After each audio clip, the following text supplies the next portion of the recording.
Crocevia di destini nell'ennesimo scontro tra Liguria e Piemonte. I padroni di casa, se vogliono continuare a sognare, devono proseguire con i risultati positivi, senza mai voltarsi indietro. Serie D Girone A, Sestri Levante Asti, benvenuti.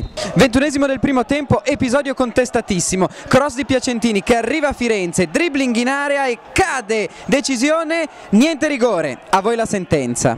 32esimo, grande azione per i padroni di casa, tutto sulla sinistra. Longobardi si smarca in area, finta il tiro e passa a Firenze che non può sbagliare. 1-0, azione da manuale per il Sestri Levante. 37esimo, punizione per gli ospiti, parte il tiro, grande parata di Stan Campiano che si supera in due interventi, Asti subito pericoloso.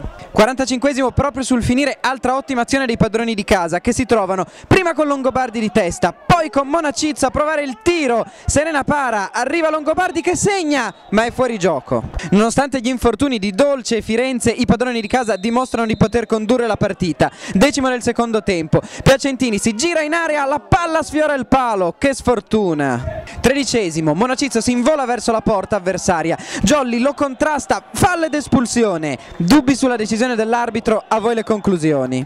19esimo del secondo tempo, suicidio Asti, retropassaggio sciagurato che mette Longobardi a tu per tu con il portiere, gol! Doppio vantaggio del Sestri Levante che ipoteca la vittoria, gran gol di Longobardi.